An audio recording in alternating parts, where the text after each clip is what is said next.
Stories from the Silk Roads came out from an idea that the Silk Roads itself is an interesting metaphor to think with.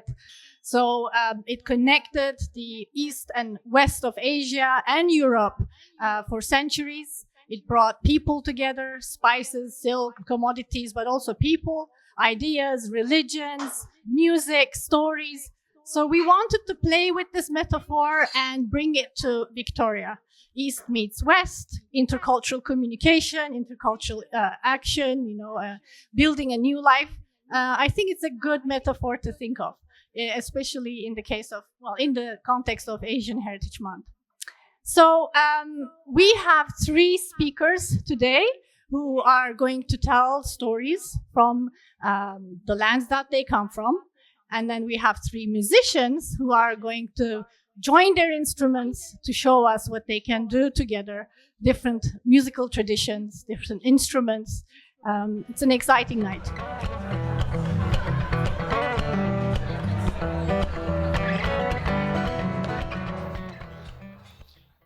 I have a confession to make. I was made in China. Just like 90% of the things in your house.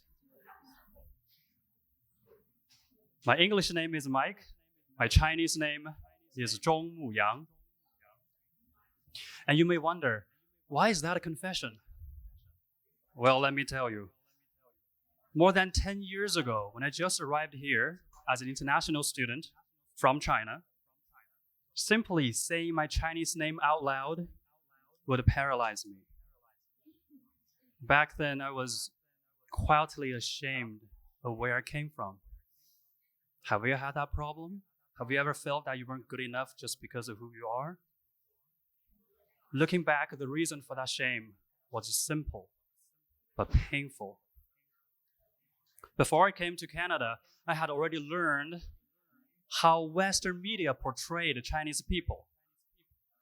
Loud. Chinese tourists are loud in public. Shady. Chinese students are more likely to cheat on exams. Cliquey. They only hang out with their own group. And smart. All Asians are good at math. Well, I'll admit I like the last one, but hated the rest.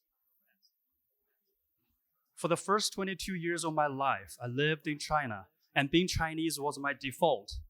And just because I was made and raised there, I had to carry all these perceptions with me.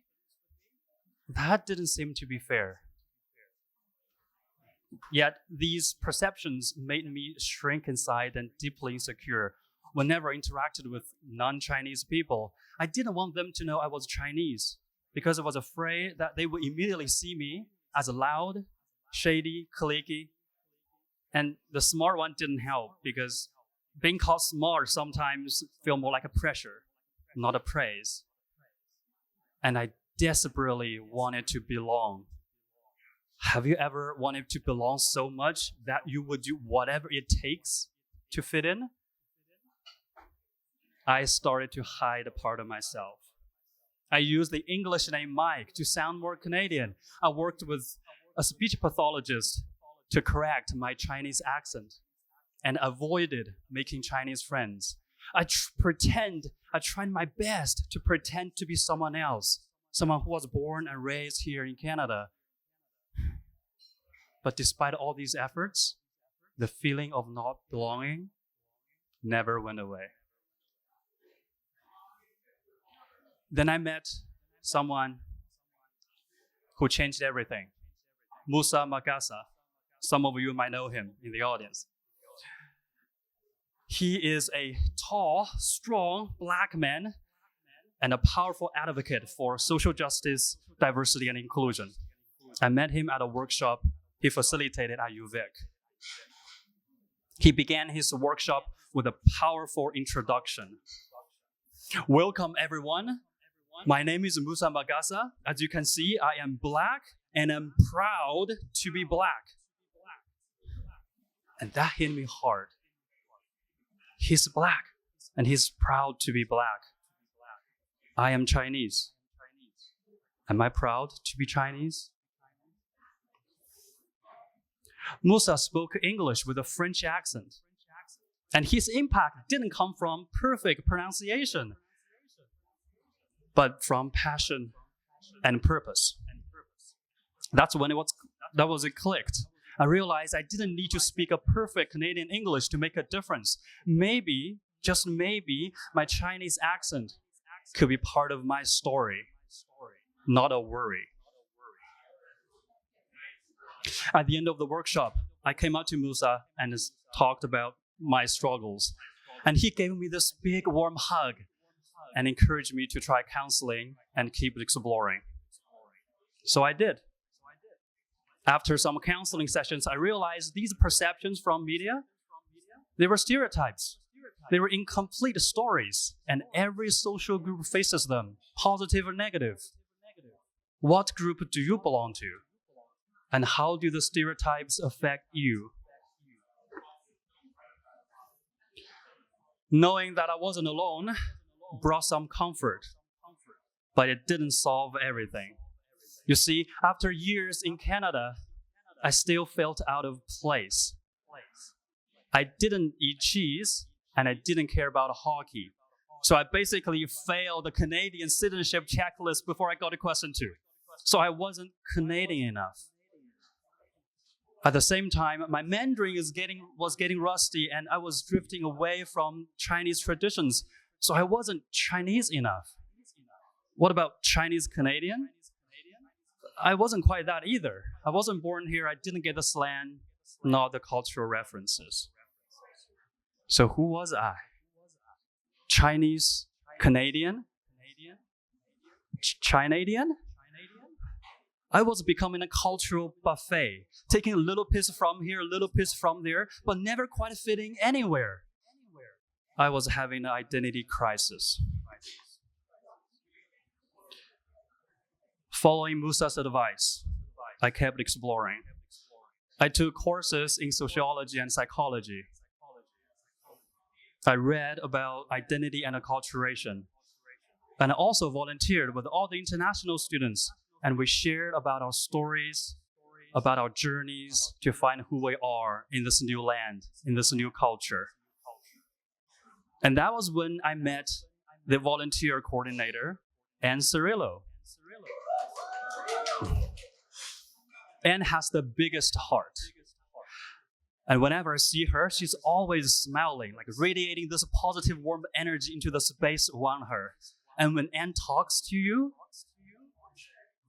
you feel it. In her eyes, there's this deep acceptance. It doesn't matter where you come from. It doesn't matter what kind of day you're having. It doesn't matter how lost you are in search of who you are.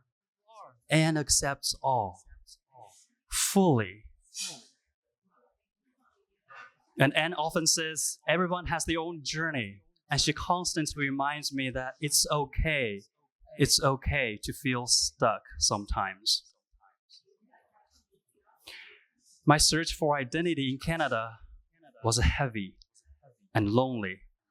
But Anne was like this light in this long, dark night, always lifting me, loving me, and guiding me through. And she believed in me long before I believed in myself. Now I call her my Canadian mom. And guess what? Anne is here with us tonight. Anne, do you want to wave to the audience?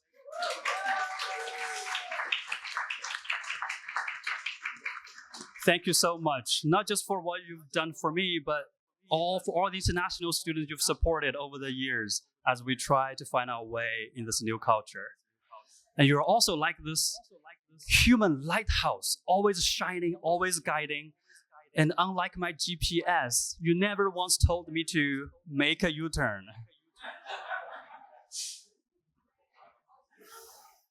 Eventually, all this agony, tenacity, and all this empathy led to an epiphany. On stage, I was acting in a theater play. I was portraying an international student who had trouble navigating Canadian culture. Well, sounds familiar? That was me in real life. And at the end of the play, I had to peel off the labels stuck to my clothes.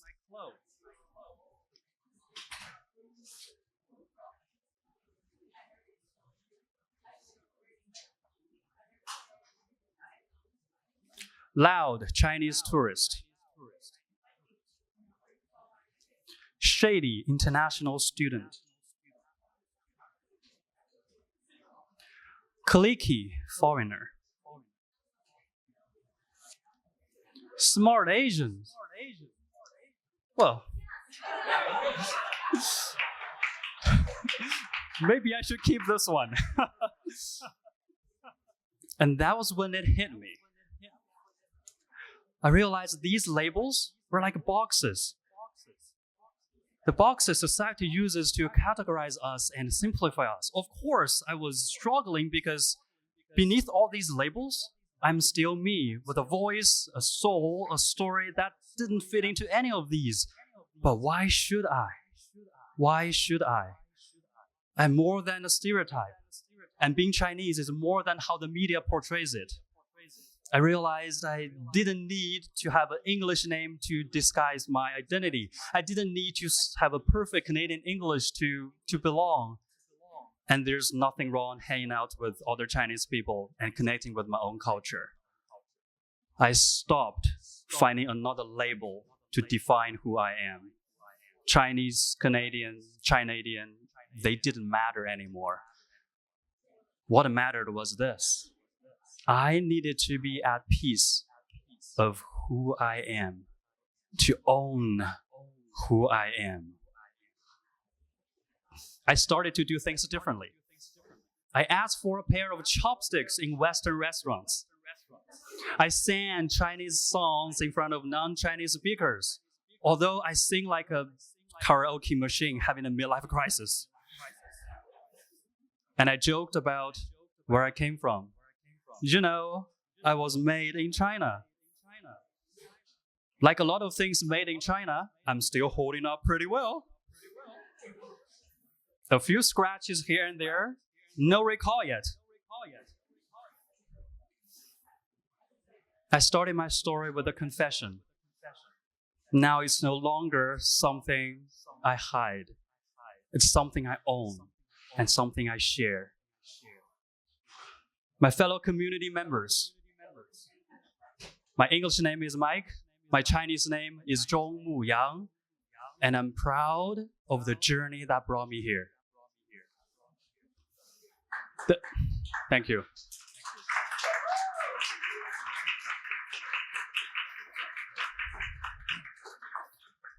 This is my story, and this is what I've learned. We all carry certain perceptions about other people, from media, from news, from limited experience. And often, these are stereotypes. They're partial truths that miss the complexity of real people. So I encourage you to look past the stereotypes and get curious. Sit down with someone from another culture, listen to their stories, and share yours. You may find, when you really look, we're not that different. Despite all the borders, the flags and stripes, despite the looks and the stereotypes, deep down inside, we are the same in life. We all want to be heard and be seen. We all want to be strong, not lean. We all want to belong to a place where our hearts convene. We are not that different. We're not that different. And this is why this event is particularly important, because it provides space for our music, our stories, and cultures to shine. Thank you to Kulea Culture Society for making this happen and reminding us of our shared humanity.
Hello, everyone.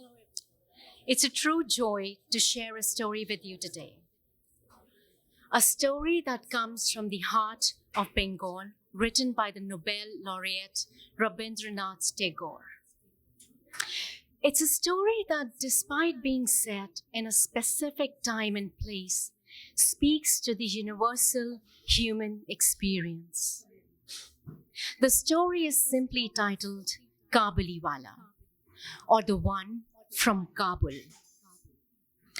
In a world that we can feel sometimes very vast and very disconnected, stories have this incredible power to bridge the distances, to connect us all across the cultures and generations.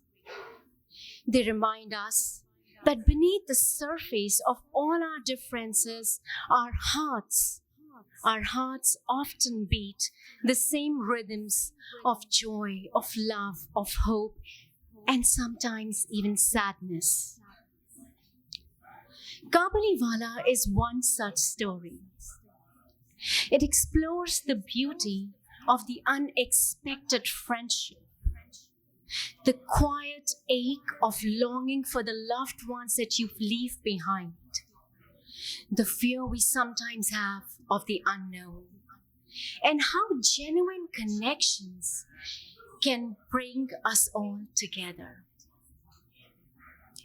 It's a story that my grandmother used to tell me when I was a child. I loved the story, but I could never understand why I would see tears rolling down her cheeks.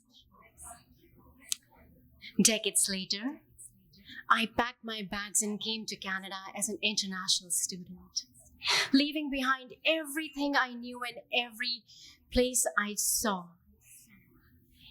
And suddenly, the echoes of the story that my grandmother told me resonated deeply with me. And tonight, I hope they find a place in your hearts too. Now, without much further ado, let me take you to the bustling city of Calcutta many, many years ago, to a small house, a little girl, and a man who had traveled a long, long, long way. In a house in Calcutta lived a little girl named Minnie. Minnie was a creature of boundless energy and even more boundless talk. From the moment she opened her eyes, a stream of chatter would flow from her lips, filling the house with her presence. Her father often found himself both amused and occasionally overwhelmed with his daughter's ceaseless conversations, while her mother constantly worried about her adventurous spirits and endless questions. One day, Minnie suddenly cried out, "Kabuliwala! Oh, Kabuliwala!" From her little window, she had spotted a figure, unlike the usual residents of the street. A tall man, dressed in loose, flowy clothes, a turban on his head, a long beard, and a large bag slung over his shoulders. To many in the neighborhood, his foreign appearance stirred a mix of curiosity and perhaps a little bit of apprehension. Minnie's mother, in particular, felt a tremor of fear at the sight of this large foreign man. But Minnie felt no fear, only a child's pure, unadulterated curiosity. She had heard about him and wanted to talk to him and really wanted to know what was in that big bag of his. The Kabuliwala, whose name was Abdul Rahman Khan, paused when he heard the child's call. He looked up and a smile, kind and warm, spread across his face, reaching his eyes. He looked up, and Minnie, as bold as she could be, called out again, "Oh, Kabuliwala, what have in your bag there?" Instead of being annoyed by this forward child, Kabuliwala was charmed. He gently approached and reached into his bag and offered Minnie some cashews and raisins. Although shy, Minnie was quickly won over by his gentle manner and the sweet treats, of course. And so began an extraordinary friendship. Almost daily, the Kabuliwala will make his way to Minnie's house. Their interactions became a ritual. Every afternoon, Minnie would rush out screaming his name and they would exchange a playful banter. He would ask her, "Little one, who are you going to marry?" And Minnie, with a giggle, would reply, "I'm going to marry your father-in-law." This simple joke, often repeated, held a world of shared amusement between them that knew no barriers. He would sit and listen patiently as Minnie chattered about her world, a world so different from his own rugged homeland, Afghanistan. And every day he would leave her with a small bag of dry fruits and nuts, or as he would call it, treasures from his travels. For the Kabuliwala, this little girl was a precious reminder of his own daughter. A daughter who lived far away in Afghanistan and was of similar age. He carried within him this quiet pain of separation, the deep paternal love that yearned for his own child. In Minnie, he found a reflection of that love, a brief solace from the ache of distance. Their shared laughter, their simple connection was a testament to the bonds that can form between souls, regardless of how outwardly different they may seem. It was a beautiful, innocent friendship that blossomed in the heart of the busy city. But as we all know, life is seldom that simple. A shadow fell upon their routine, and Kabuliwala found himself embroiled in an unfortunate incident. A local merchant wrongfully accused Kabuliwala of a debt that led to an argument. The argument escalated, and in a moment of anger, the Kabuliwala raised his hand. The law intervened, and he was arrested and sentenced to prison term. His absence was felt through the life in city quickly adjusted. For some, there was a sense of relief that the foreign peddler was gone. But for Minnie, the daily visits ceased, and she, being a child, eventually stopped asking for Kabuliwala, her attention shifting to the new wonders of her growing world. As the years passed, Minnie grew from a lively child into a young woman. Her childhood games were replaced by interests and responsibilities of adulthood. The memory of Kabuliwala, once so vivid in her mind, receded into quiet corners, becoming a faint echo of her early years. Time went by, and it was time for Minnie to be married, and the preparations were full swing for the momentous occasion. The house buzzed with activity, the relatives arrived, the wedding clothes with beautiful fabrics all over the place, and the air was filled with the sweet fragrance of flowers and, of course, sweet treats. On the morning of the wedding, amidst the joyous celebrations, a quiet figure stood at the gate of the house. It was the Kabuliwala. He had served his time and was free, and he had come as he always did to see Minnie. He looked older, the years of absence etched on his face and in his worn, battered, tattered clothes. His familiar bag seemed almost empty, perhaps a reflection of the journey his life had taken.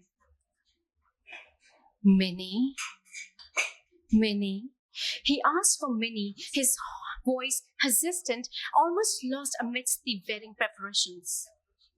A guest took pity on him and reluctantly informed him that Minnie was getting married. Minnie, his Minnie, his little girl was getting married? He seemed momentarily stunned, perhaps unable to grasp that this little girl that he carried in his memory was now big enough to be getting married. Quietly, he took out a small bag of nuts and raisins, the same simple gifts he used to bring her every day so many years ago, a gesture that spoke volumes of his unchanging affection. But the guest was still very wary of this odd-looking man asking for money and told him that it was a busy day and to come some other day. As he turned to leave, his shoulders slumped with quiet despair. He heard a faint voice. Kabuliwala? He turned around softly, not knowing what to expect. And standing right there before him was Minnie, dressed in her beautiful wedding attire. She looked at him with courtesy, recognizing him faintly, but the easy intimacy of their childhood was gone. The Kabuliwala gazed at Minnie, his eyes filled with complex mixture for the love of child she was and acceptance of the woman that she had become, and the time, oh my God, the time that had lapsed between this transition. He reached back in his pocket and carefully drew out a small, fragile piece of paper. He unfolded it to reveal a faded but still visible imprint of a small hand, the handprint of his own daughter, carefully preserved, a tangible link to a child who was waiting for him back home, who perhaps had changed just as much. In that quiet moment, all sense of time seemed to dissolve. Standing there was not just a peddler from Kabul, but a father, a human being whose heart held the same profound love and longing that is understood by parents everywhere. He saw his own daughter in Minnie's transition, and just for a second imagined his own impending reunion. Seeing the Kabuliwala in that shattered state, Minnie's father's heart sank. The silent burden of years lost on a man, of a love held in silence, pressed down on him like a grief too deep for words. Overwhelmed by a surge of compassion, Minnie's father hurried to collect whatever money he could, and he placed it gently into Kabuliwala's cracked, time-worn hands, hoping it was enough to carry him back to the lands he once called home, and to the daughter whose face he might no longer recognize and who might not remember his. A world of celebration was swirling around them, but in that moment, all that remained was a quiet bond between two fathers, strangers brought together by the shared ache of time, distance, love that endures even in an absence. Kabuliwala is a timeless reminder that appearances can be deceiving, and that the most beautiful connections can often arise from the least expected places. It asks us to look beyond the labels we place on people, the foreigner, the stranger, the other, and to see the shared humanity as it connects us all. The story encourages us to open our hearts with empathy and to recognize the universal emotions of love, loss, hope that resides within every human being.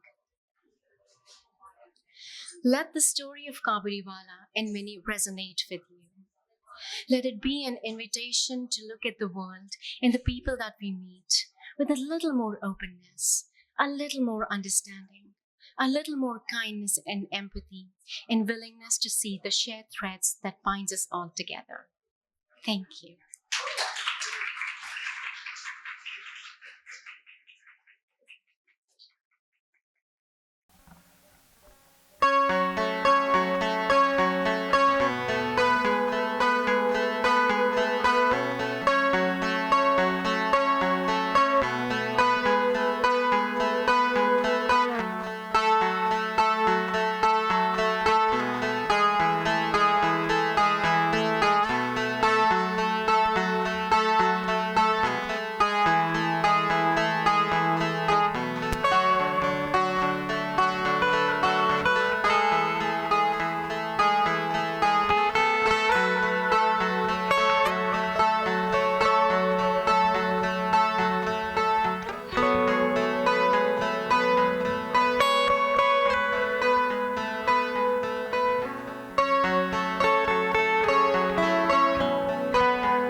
For 36 years, I lived in the same village, tucked gently in this arm of western Syria, a paradise called Rabli.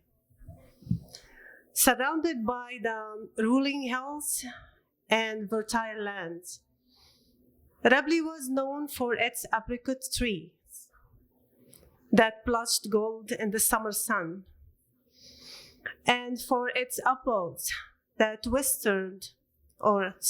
sweetened with every autumn breeze, and its olive groves that whispered with history. But above all of that, there was the Orontes River, winding gracefully past the village like a silver thread, holding together lands and bringing life and joy with each turn it makes. In springtime, when the blossom bloomed and the air carried the soft perfume of apricot flowers, I loved to walk along with my sister or friends, breathing in the new life around us. My memories in Rabli were full of color and texture. I do remember my mother's gentle hands preparing food for the whole neighborhoods during the summer gathering, and all the laughter that filled our courtyard when neighbors came together under the stars to chat, and grow the sense of community. I do remember the weddings, harvest season, celebrations, long conversation over tea. The generosity of my people was boundless. There was always helping hands when hardship strikes and people near and dear to share your happiness with. August of 2005, just I finished university, I got married to Jordi, who was a successful dentist at that time. Jordi was born and raised in the same village. Year passed, we have 3 beautiful children, Mukram, Mirai, and Danny. I never imagined a life without being in Syria and Rabli. I used to think with a quiet certainty that I would grow old near my parents, and one day tell my children the same stories I had grown up hearing. I dream of watching seasons pass just they always had. But life, as it often does, had its own plans. The time of hardship was near for the entire community.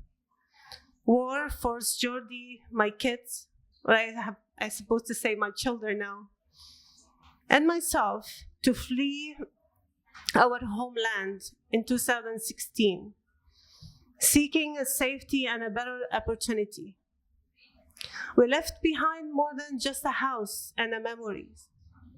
We left a career, a community, and a huge piece of myself.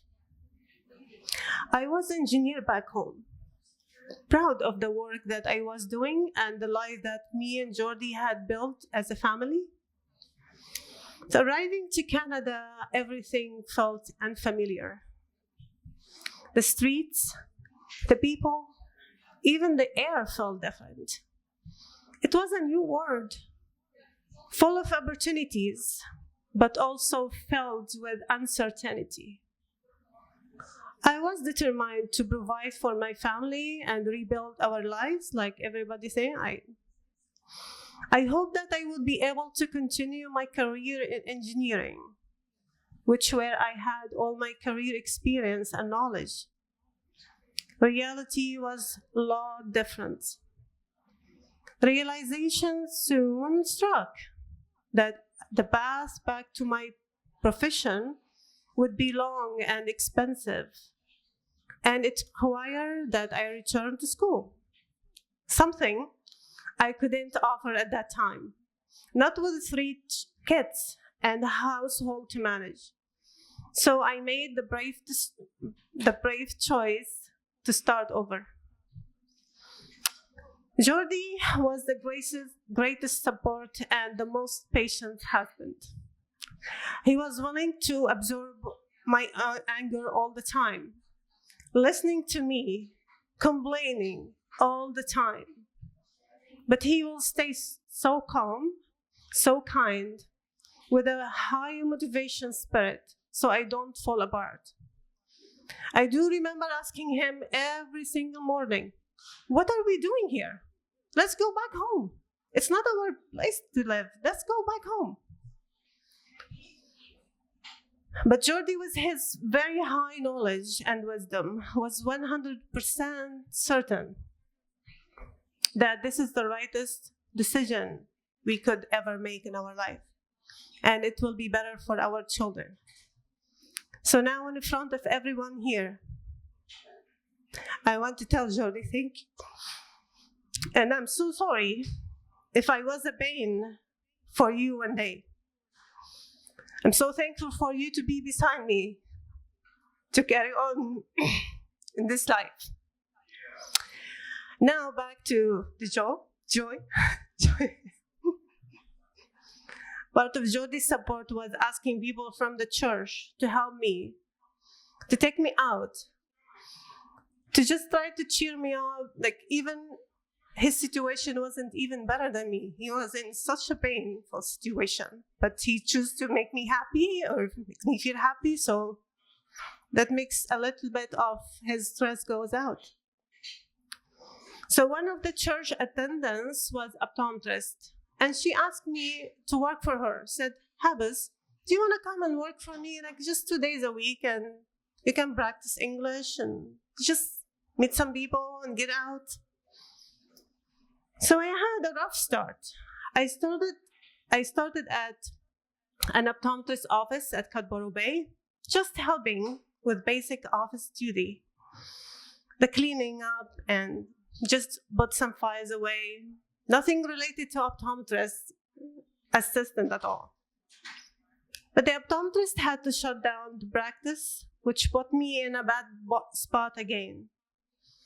Then my friend Dana, she said she heard that about an opening at another optometrist clinic. It wasn't what I had dreamed of, but it was a start. I agreed to an interview. Walking into that office with zero experience, unsure of what to expect. The moment I stepped in, self-doubt took over.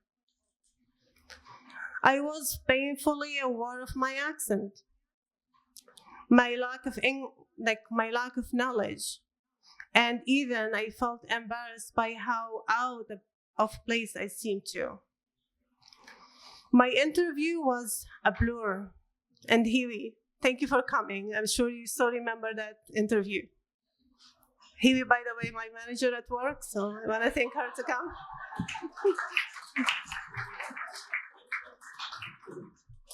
So yeah, my interview was a blur. I left the office feeling defeated, hopeless, and tears filled my eyes. Maybe I'm not ready, I thought. 2 weeks passed, I didn't hear back from them. I was praying that I could get it. I was so desperate at that time, so down in my thought.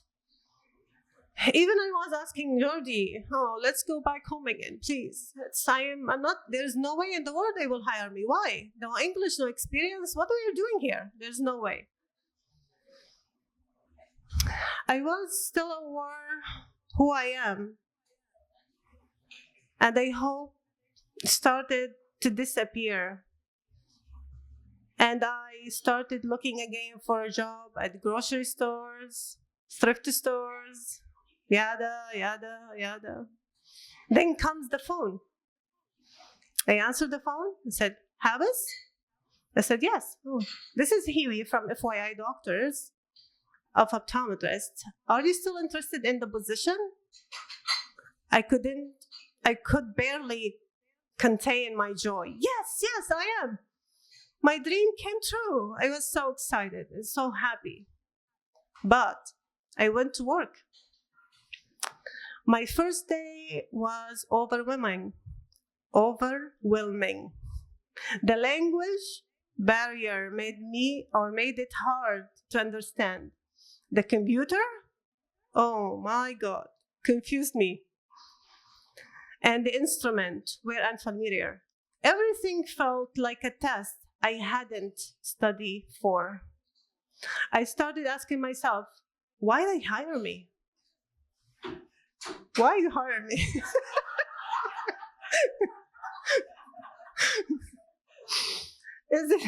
Sorry. Is it only my only chance to apply myself? Am I able to apply myself? Am I strong enough to carry on? What if I failed? What if I screwed everything? Oh, I have to start again. These were my questions to myself every day on my way home. After about a month of work, one of our patients, I don't know if he knows the story, but I'm sure you will remember. It's been 8 years now. Complained about my accent and how I answered the phone. It wasn't helpful. I couldn't help the patient.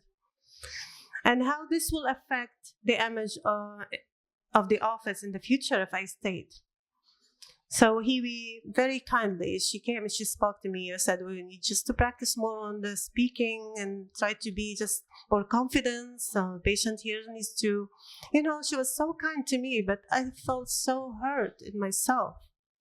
Because I know I barely speak English. I cannot blame anybody but just me, just myself. I couldn't answer. I started crying alone and I walked toward my locker to grab my stuff. And I thought maybe I will talk to Huey and give my notice. Then comes Linda, who was in charge of training me at that time, in 2017. Linda stepped up and she held my hand and she told me, Habi, you are not leaving. You are smart and I will be here for you. I will teach you how to answer each and every question. You need to stay strong and give your kids a good example so you make them proud of you. I do still remember her saying to me, Habi, there are angels among us, and we call them friends, and I will be one of those angels. Next day, Linda showed up with a script of every question your mind can imagine, related to the optometrist, or the optometry questions, or any eye diseases, or any other related question and answer if you can imagine. She told me who was able to learn how to take perfect scans in 1 week or 10 days can learn another language, just you need to keep up and stay strong. Some days I came home smiling, proud of learning something new. Other days, tears took over and frustration. I kept going on, asking questions, observing carefully, taking notes, practicing and learning. I was lucky enough to be supported by the team I worked with. Thank you again, Huey, and everybody is not here, but in my mind. I really don't know where this patient came from. Is it from my mom prayers for me and my family? Is it my belief that God won't leave me alone? Or is it the kind people I have met since I landed till this moment? 8 years after, I'm still working in the same place. I am no longer the unsure woman who walked into that interview with tearful eyes. I became a monitor to new employees, a trusted colleague, and a shining example of strength. A mother of 3 wonderful children, so proud of her oldest son, Mukram, who finished his first year of engineering school at UBIC with a Math 101 award. Grateful for Mireille and Danny, so proud of their hard work at school, of the wisdom and the kindness they have. Very thankful that we had taken this brave decision to provide them with a better life and better future. But still until now, and I think until I die, whenever I close my eye, I can still feel that cold breeze of the Orontes River. Still hear the distant call of prayer, echoing through the trees, and the way kindness was never a question, but a way to live, and a way of life. I know now I live far from Rablena, but my roots are still deep in that village. Though fate took me away, my heart remains beneath the apricot trees.